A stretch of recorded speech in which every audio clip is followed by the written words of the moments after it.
J.C. understood how his father became a politician. J.C. knew his own weaknesses and strengths.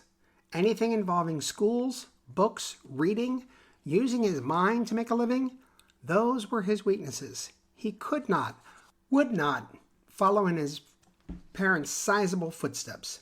He didn't care about money, the secure, easy lifestyle that was his for the taking. If he never found himself at another cocktail party full of rich, fat, drawling Southerners, it'd still be too soon. However, James Carter Blanchard had a gift, something not inherited from his mother or father, something he did not read, something that was his the moment he became James Carter Blanchard. He could fix things, and he could build things. At age 11, he took apart his father's huge riding mower. Then he put the thing back together, and it worked smoother than it had before. He built a double doghouse for the family's 2 German shepherds, JFK and LBJ, and TV trays for his father's den, all before the age of 13. It wasn't long before Bill and Luann would let the boy look at anything that wasn't working in the house, from alarm clocks to the dryer, and somehow, some way, J.C. would be able to fix them. Although appreciative, his parents began treating him more like the hired help than their son. They realized he'd never be part of their world. They made little or no effort to be part of his. Yet that didn't stop them from asking him to fix or build. And his payment? Derisive talk behind his back about their slow, autistic, savant son. No thank you, no small shred of love. Just a feeling of entitlement that God gave them this savant, so they might as well use him. J.C. heard and understood. At 18 years, 7 months old, June 1st, 1994, at 4 a.m., J.C. Blanchard packed his expensive suitcases as full as he could, placed them quietly into his graduation present, a 1994 Acura Integra, then went into his mother and father's stash hiding places, coming out with $5,000 cash, rolling the car quietly down the very long driveway, pushing the combination to unlock the gate, and then the gate shut behind him for the very last time.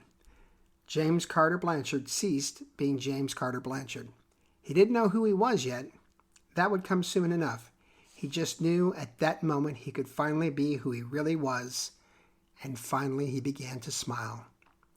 For the next 22 years of his life, J.C. roamed. Early on, he legally changed his name to David Allen Hetrick. David Allen because he was a big fan of the singer David Allen Coe. Hetrick in honor of his best buddy in high school, who, although by far the smartest kid in their class, befriended James Carter Blanchard the very first day of freshman year, then helped him graduate by working with him for 4 years on literally hundreds of papers, projects, and tests that came J.C.'s way. J.C. reciprocated by making sure his buddy Jeff's 1968 Mustang GTE purred like a kitten, treating that car better than his own expensive Blanchard family-bought autos. The only person J.C. had talked to about leaving was Jeff. They had talked often about opening a garage together. J.C. would handle the autos, Jeff the business. But Jeff wanted to go to college, and J.C. knew he couldn't, that he wasn't wired that way. The call before he left came at 10 p.m. May 31st. "Hi, buddy. Just wanted to call and say goodbye." "Buddy, don't. Go to college with me. I can help you. Then we'll open the garage." "Buddy, you know that's not who I am. Besides, you can already brag about getting 2 high school diplomas at the same time. Who else can say that?" "You're going to do this." J.C. could feel the tears running down his cheeks. "I have to, buddy." He could hear tears in his friend's voice as well. "Okay. Promise me that no matter what you do, no matter who you become, you let me know. This." Sobs on both ends of the phone. "I promise. This never ends." For 22 years, David Allen Hetrick kept his promise, from a small garage in Tallahassee to a bigger garage in Pensacola to a huge auto dealership in Raleigh, North Carolina. David, always David, he didn't like Dave, would keep Jeff updated, first on the name change by sending a picture of his new Florida license, then with photos and letters from his new cities. And make no mistake, David Allen Hetrick was even better at fixing and building than James Carter Blanchard had ever been. Each move was a step up. The dealership was paying him a starting salary of close to 6 figures, and he was worth it. David would discover challenges with a vehicle that no one had even come close to finding. He prided himself on the nickname his fellow mechanics had bestowed on him, Magic Hands. Whatever the amount of labor needed, David would not sign off until the auto or truck he was working on was running to his specifications, not the dealership's. David's social life, however, was nothing to write home about, something he never did and never would. He was about 5'8", a little overweight at about 180 pounds, and fortunately had his father's brunette hairline receding. Handsome in a mechanic kind of way, with a wispy caterpillar-like mustache that always looked like it had been painted on, he did not attend his high school homecoming or prom dances. He dated on and off after leaving and had several relationships, but nothing ever serious enough to contemplate marriage, which was fine. David's end-all be-all wasn't in being with a woman. It was figuring out what was wrong with a vehicle and being able to successfully correct it. He would sit in his series of small apartments, drinking a beer and reliving that day's victories, or pondering a challenge for the next day. Life was far better for David than it had been for JC. However, there was still something missing, and he knew what it was. The fixing part of his life had been amazing. After close to 20 years and no one to spend his money on, he'd amassed close to $1 million in his checking, savings, and retirement accounts. But there had been no building, and he missed it. He had built most of the furniture in his apartment, including couch, chairs, dining room set, and bedroom set. It wasn't enough. He had recently bought his first computer, and with help from the younger guys in the shop, had got it up, running, and available for research. He was looking for something different, quieter, a small town perhaps. He wasn't interested in furniture necessarily. He was looking to challenge himself, enter a new venue. After 2 beers, a fried chicken TV dinner, and half a bag of Fritos, he found a company that jumped off the screen at him. Blake Jones Designs in Lavernia, Texas, sold custom-made leather products like duffel bags, tote bags, bank bags, boot bags, wallets, belts, wine totes, luggage, and pistol, rifle, and shotgun cases. David had never attempted working with leather. However, he knew that once he saw the general method of building each item, he'd be able to master it. He knew it like his own name. Both of them. That morning he called Blake Jones in Lavernia and was told to send a resume. He had asked one of his friends at the dealership to help him and was told no, as they didn't want him to lose him. Well, this is what best friends are for, he thought, as he called the Hetrick residence. Since their goodbyes on May 31st, 1994, Jeff had married his high school sweetheart, had 2 kids, and was rising in the ranks of the federal government. David called him. Jeff asked for info on each job, plus commendations he'd received, and why he wanted to move from the bustling city to the quiet country, and to email it to him. This David accomplished, Jeff talking him through the process. David sent him a total of 37 commendations, letters of thanks or appreciation, and awards for Employee of the Month or Year. Within 48 hours, Jeff had sent the resume directly to Blake Jones with a copy to David. 1 hour exactly after the resume was received in Lavernia, David received a call with a job offer. Included was reimbursement for all travel expenses, cash for temporary housing, and 2 weeks to drive the 1,385 miles from Raleigh to Lavernia, company paid. David accepted, gave his employer 2 weeks' notice, put his hand-built furniture into a rented U-Haul, and set off for Texas on Friday, October 20th, 2017. It was a superhighway trip, I-85 south to I-10. He arrived in Lavernia on Tuesday, October 24th, stopping first at the Leather King manufacturing location at 12394 FM 539 in Lavernia, letting them know he was ready to start tomorrow if they'd like. Based on his resume, commendations, and awards, Blake Jones liked. They gave him directions to the Executive Inn and Suites in Floresville, about 21 miles away. They were picking up the tab there. It was about 3:30 when he headed south on FM 539 out of Leather King Manufacturing toward Floresville. He'd wanted to get a head start on his new chosen profession. They recognized in him a desire to begin, and they were receptive and eager to have him. He was now headed toward his very temporary home, checking out the area, what little of it there was, and the little that he saw made David Allen Hetrick a very happy man. Minimal traffic, few houses, few people. A great place to start over, he thought. Ever since he'd been James Carter Blanchard, he dreamed of living in a place like this. Simple, honest, hard-working folks trying to make a decent living and raise a family. Law-abiding, quiet. As he made the left turn from 539 to 4th Street, US 87, he he saw a beautiful small white church on the corner. Making a mental note to find out more about it, David continued to the Executive Inn in Floresville, a town much larger than either Livonia or Sutherland Springs, the little town with the pretty church. But that wasn't saying too much, since Floresville had about a 7,500 population, which would have been the number of people that lived in a city block in Atlanta, Tallahassee, Pensacola, or Raleigh. That's just the way David wanted it, hopefully for the rest of his life. Amazing. That's what his new employers kept telling him. He was performing complex, complicated tasks that took master craftsmen years to develop. Gifted. That's what his new fellow employees were saying, as he would watch something being done, then replicate it with very few technical errors on his first attempt. Great guy. That's what management and staff were saying to each other about the short guy with the slow southern drawl and wispy mustache. David showed respect for everyone. He'd been impressed with the work product he'd seen on the website, and was even more impressed now as he saw the careful execution of every step necessary to create these beautiful leather bags and cases. Happy. That's what he was. Learning a new craft, meeting men and women like himself in work ethic and personal standards, loving the new area he found himself in. Everyone he met felt the same way.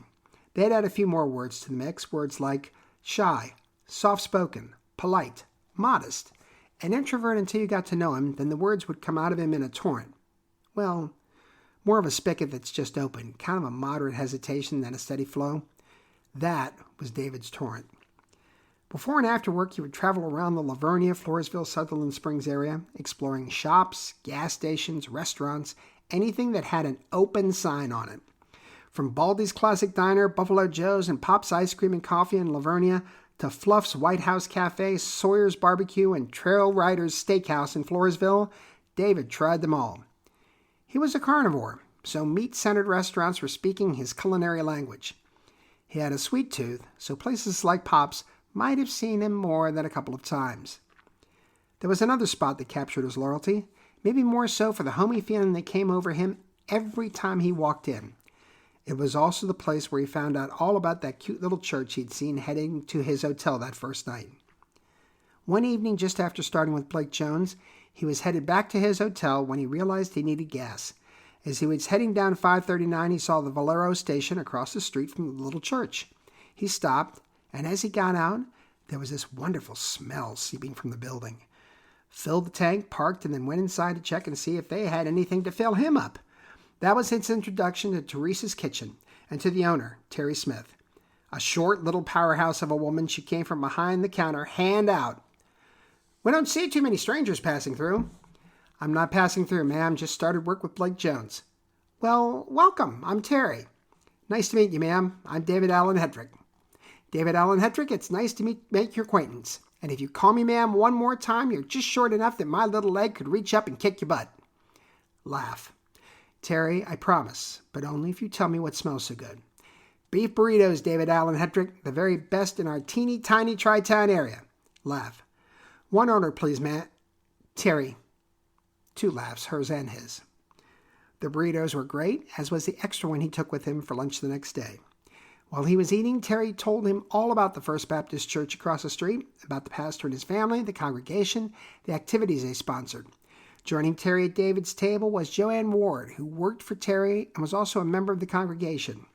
They both exuded the kind of friendliness that David had found so gratifying after a life spent in large cities around the South. It wasn't an act, a ruse. They were honestly glad to meet him, to talk about the remote corner of the world, literally, and why it meant so much to them. And it wasn't that they were trying to sell Teresa's Kitchen or for First Baptist Church. They were proud of both church and restaurant and enjoyed talking to folks, even total strangers, about them. David knew great food when he tasted it. Southerners just know good cooking. Teresa's was an easy sell. First Baptist was going to be a little harder, no matter how significant the small building's outer and possibly inner beauty was. David had been through and seen too much to ever believe in a higher power. The only higher power he had ever been witness to was cash being handed to his father for changing his congressional vote. David Allen Hedrick was mild-mannered, smiling, a good guy. David Allen Hedrick inherited from James Carter Blanchard a reputation for being nobody's fool. One of his mottos was that if it was too good to be true, it was.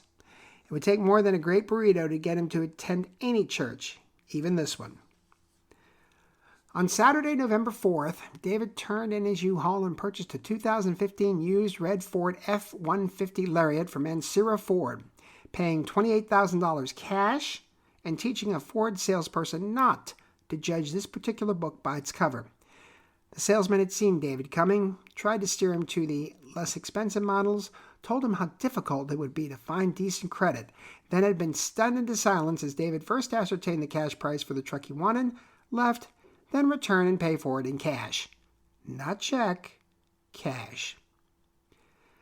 Buddy, you gotta stop doing shit to folks like that. Jeff laughed himself silly over the phone as David related the day's events that night. Buddy, they piss me off. They see a short, balding redneck mechanic and they don't think I could ever have a pot to piss in. David was almost in hysterics himself.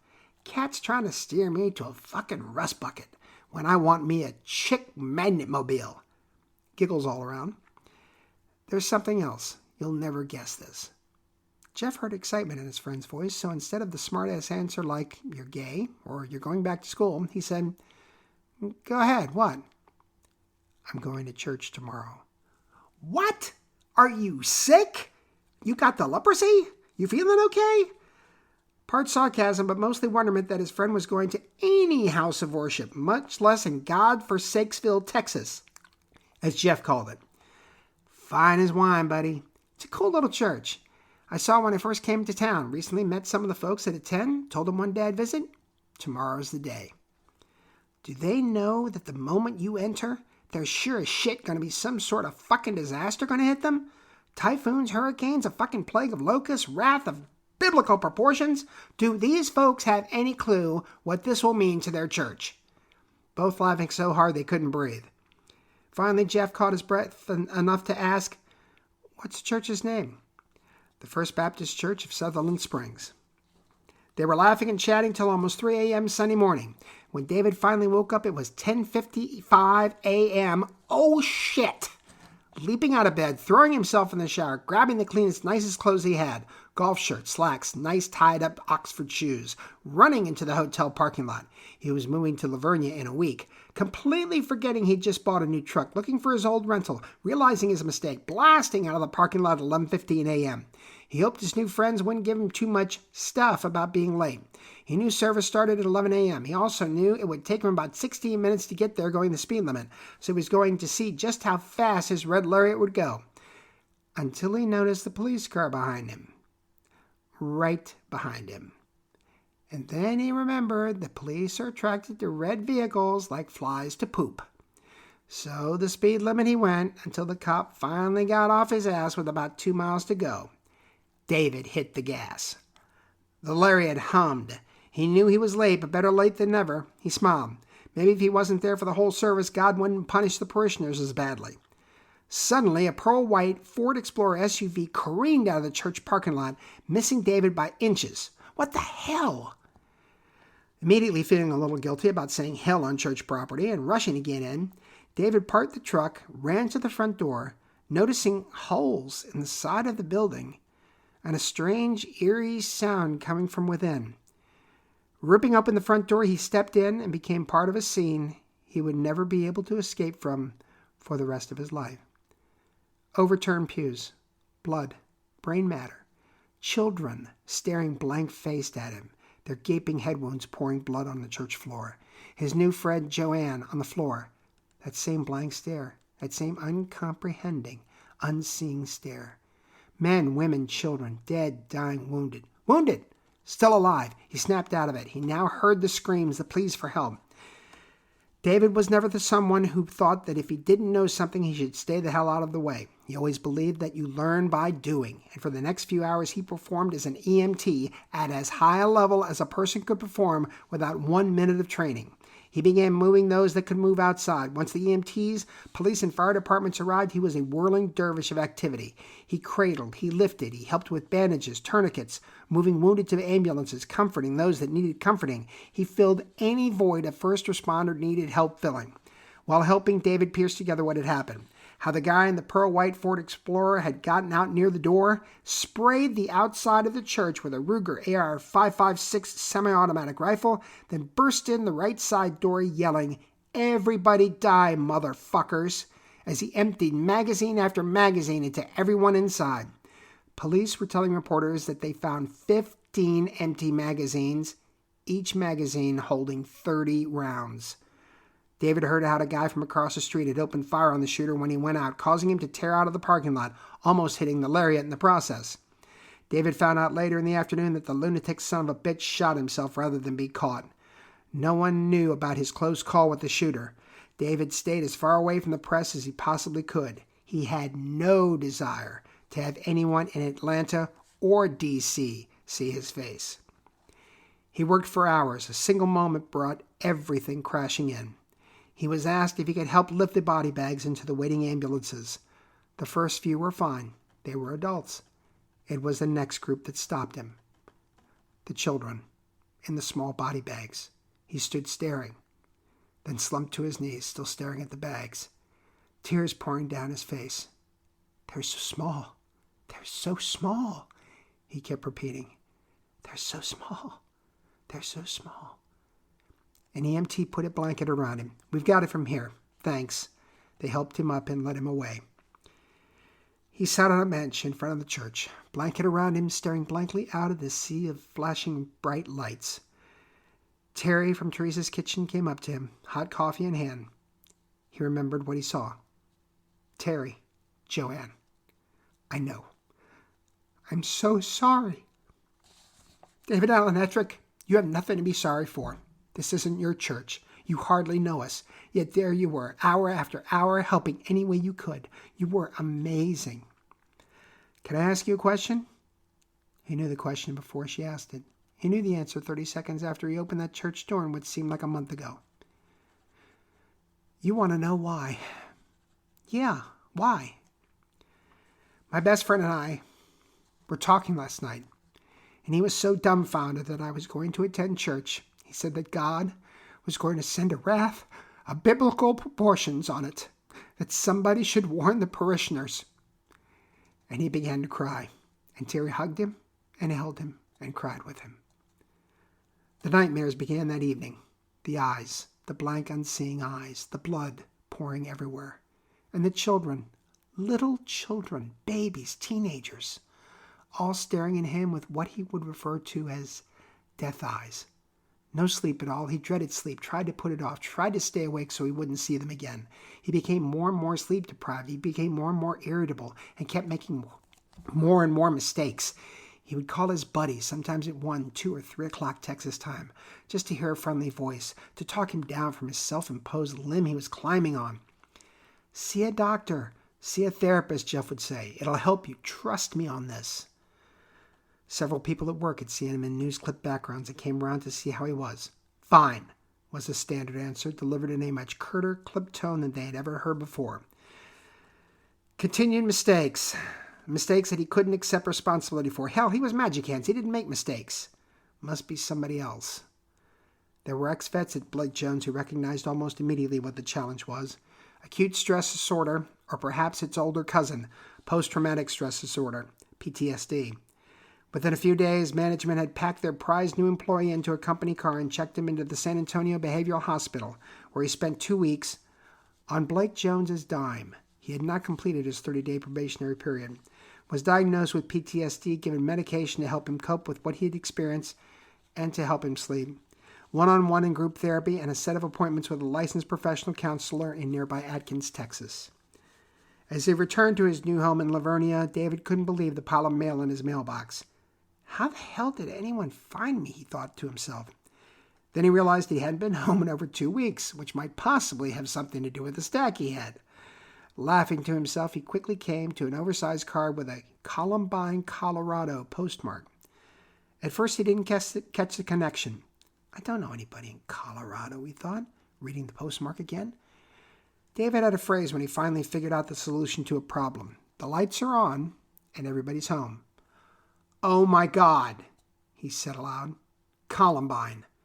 He opened the card, saw for the first time the photo of the light at the end of the wooden path, and read the following. Dear David, this is the first time that one of our members has seen someone on a news clip and asked us to contact them. We then did some investigating and found out why you were there, what you saw, and the heroic actions you took immediately after experiencing that traumatic and painful event. We know that you've been through more than a rough time. This is one of the reasons why our website exists. We are here to help you mourn, to help you grieve, and to help you survive and carry on. If your life ceases to move forward, the shooter wins. He's claimed another victim, one that won't ever appear in any media or histories of this senseless event. We try to make sure this doesn't happen, which is why we're reaching out to you.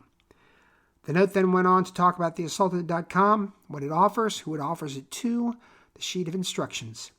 It ended a little differently. Finally, David, you might be wondering who it was that told us about you. Not only who told us, but convinced us why you should be the exception to our rule of survivors, relatives, and or close friends having access to our site. The best way for you to find that out is to follow the directions. Then once you arrive at the site, follow the prompts and look for Atlanta 45. All your questions will be answered. You are a hero, David. And from all of us at www.theassaulted.com, thank you for what you did for a community you hardly knew. David knew. He followed the instructions eagerly, but he knew. He went through what to over 30,000 members was an easy journey, but to him was a complicated maze. Finally, he got there. Finally, logged in. Got his username, Sutherland 50. Figured out how to reach out to an individual member. Entered the name, Atlanta 45. Then 2 words. Hi, buddy. The answer was instantaneous. Buddy! All caps. How the hell did you know it was me? Because it's something you would do. Neither one wrote for a while, lost in thoughts, wiping tears from their eyes. Buddy, when did you become Atlanta 45? My uncle was one of the people killed back in July 1999, July 29th. He was a day trader. Guy he knew walked in. Nobody knew he'd killed his wife and kids before this. Guy walked into 2 places, killed a bunch of people, including my uncle. Then, of course, when the fucker was cornered, he took the coward's way out, like your guy, and killed himself. Got a card soon after from the Assaulted site.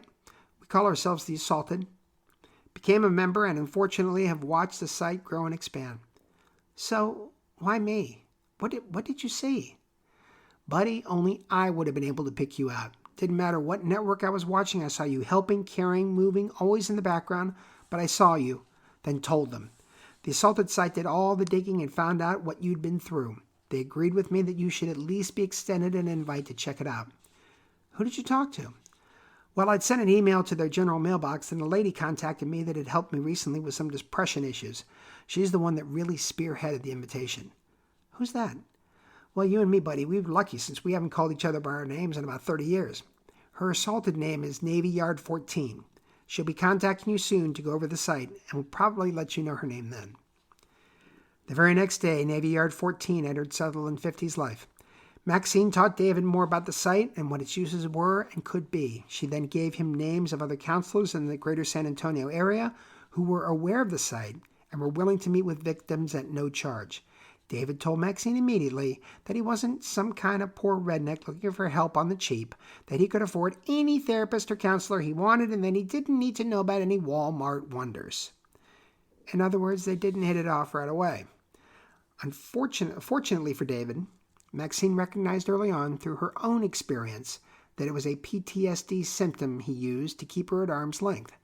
He trusted nobody completely except his best friend, Atlanta 45. Jeff had relayed that to Maxine, that David would give the shirt off his back for a friend. However, his list of friends had dropped precipitously since the shooting. Maxine understood. She knew it would be a marathon to gain David's trust, but that was her non-paying job, to help those traumatized by senseless horror back to where they could regain as much of themselves as possible. There was another challenge. David was angry at a whole lot of folks, but most especially at the U.S. Air Force. On the phone one night, he howled at the moon, as Jeff called his outbursts. This howling made lots of sense. You know when I found out about that fat bastard? Fat bastard being David's favorite term for the shooter. No, David, what? That fat fucker, another favorite term, was court-martialed by the fucking Air Force in 2012 for beating his wife and son. For that shit, he wasn't supposed to be allowed to purchase firearms. But guess what happened? You're part of our government. Guess. Jeff didn't have to guess. He'd read the same articles, seen the same news reports. They forgot to report it. They fucking forgot to report it. So now that fat fuck can go and buy any fucking kill toy he can get his fat stubby fingers on, including a Ruger AR-556 semi-automatic assault rifle. A semi-automatic fucking assault rifle. Think he's going to kill Bambi with that? Think he's going squirrel hunting? Jeff knew where this was headed. He helped get it there. What's he going to do with it, buddy? David, screaming. He was going to walk into a fucking church and blow babies' heads off. That's what that fat, disgusting, dead fat fucker was going to do. Because that's all a semi-automatic rifle is good for. Killing a bunch of people as fast as you possibly can. 26 people, buddy, including... He stopped. His friend could hear him beginning to cry. An unborn baby. Measuring friendship is a hard thing to do.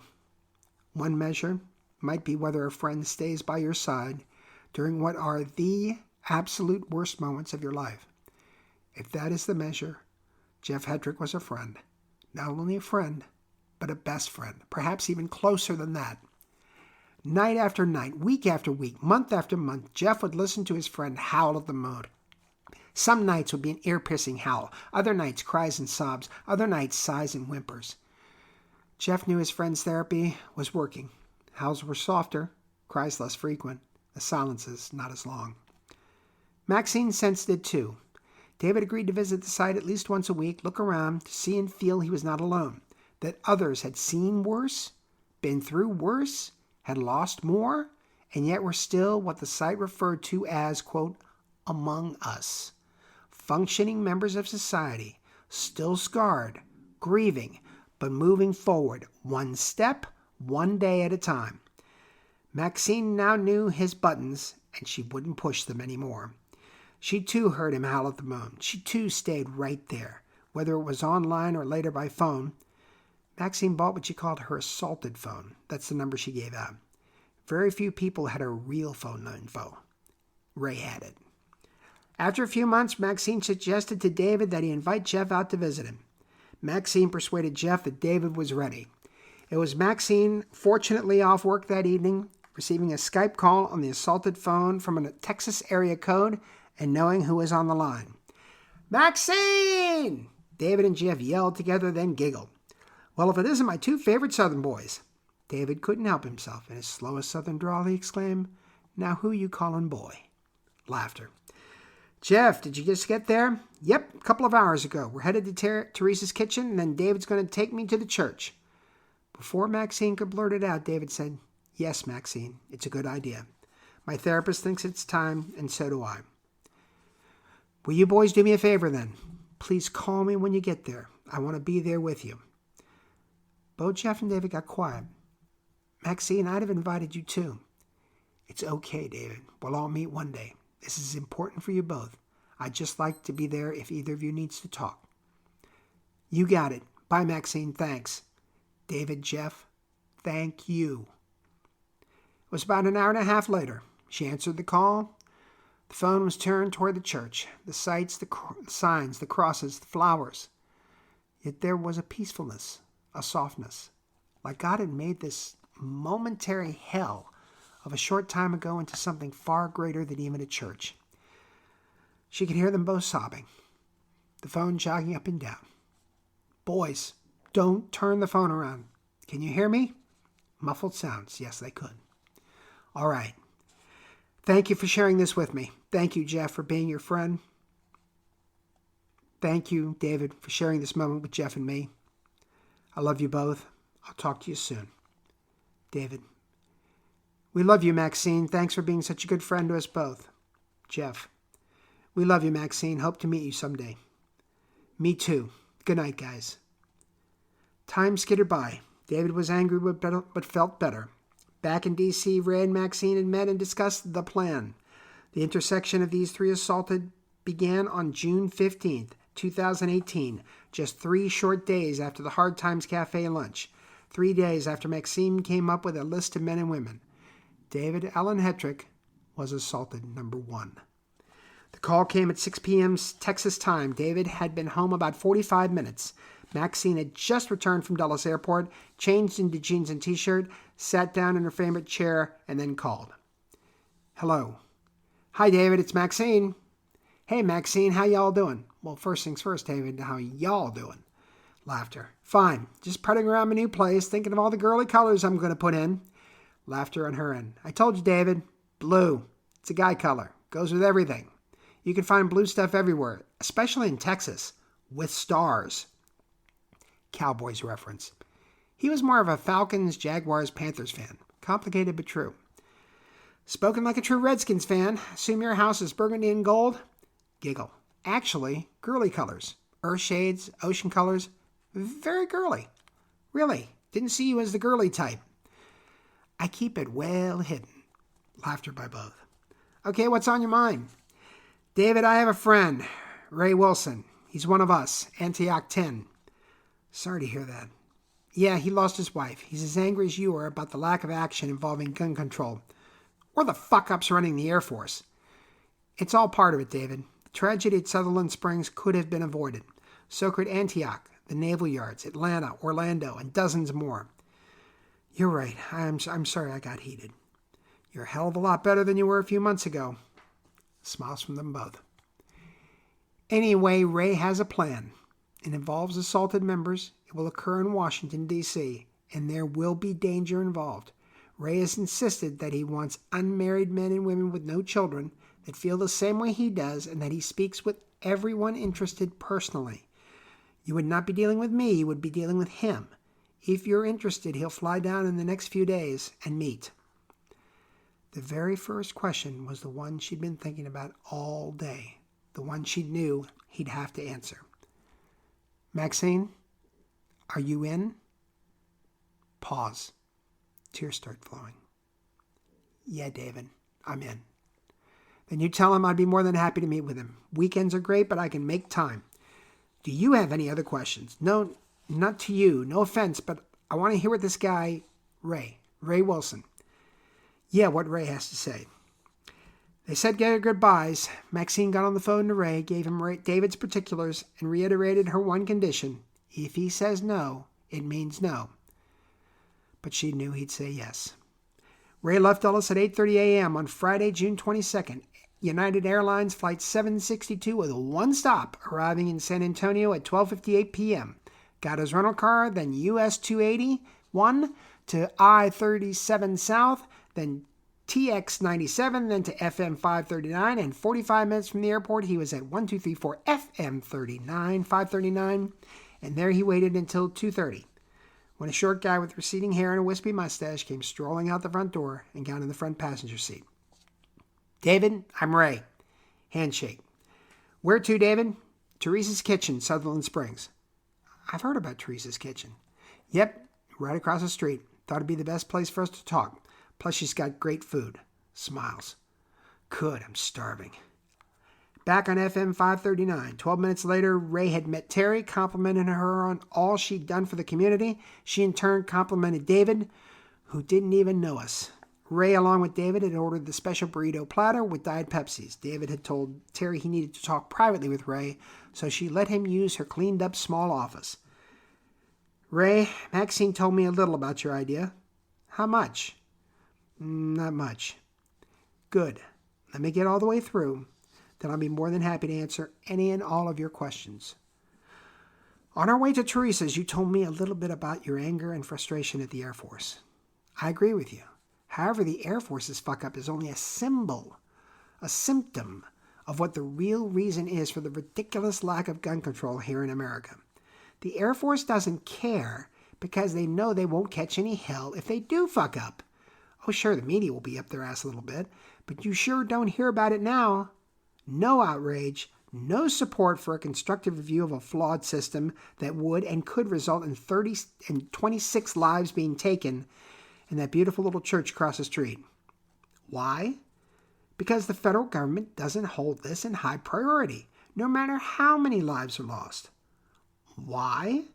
because the organization that bankrolls almost every politician in this country doesn't want anything done to change the status quo, even if it means the loss of life of men, women, and children. This organization prides itself on its preservation of the Second Amendment when all it's really trying to preserve is the profit margin of the gun manufacturers who help keep their coffers full of gun cash. David, I lost my wife just a few short months ago. A fucking lunatic with an AR-15 came in and stitched her lower rib cage.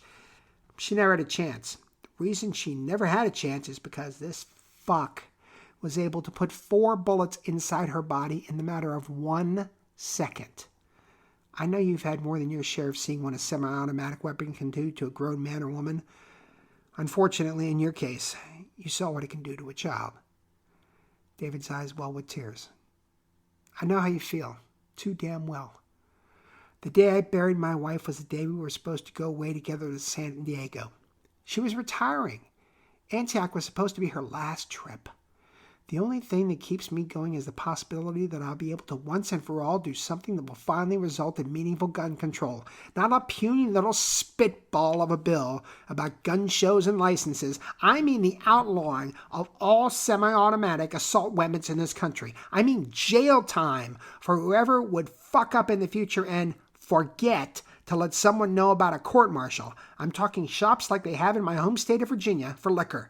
Same type of shops for guns and ammo tied directly to a national, well-kept, completely up-to-date database. David spoke up. How? How? You get a large bus full of assaulted members, people who haven't just been touched by gun violence, but have been punched in the jaw and kicked in the teeth by it. What I've been calling damaged goods, like us. Arm them with illegal AR-15s and AK-47s. You drive them to the National Rifle Association headquarters in Fairfax, Virginia.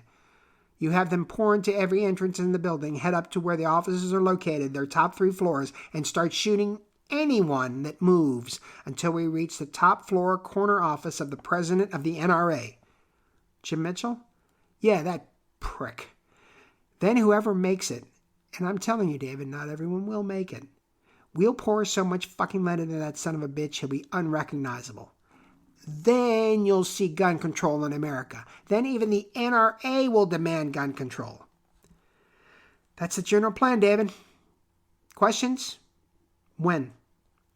Wednesday, November 7th, day after Election Day. How many people? Counting everyone, should be about 30.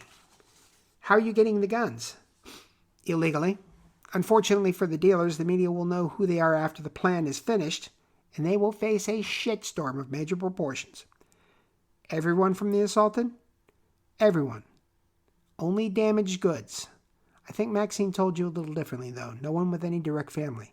You have no one, I have no one. Maxine has no one? It was not until that moment that Ray realized that Maxine was all in as well. He hid his happiness. Maxine has no one, but your buddy Jeff, he has a family. I know, it's okay.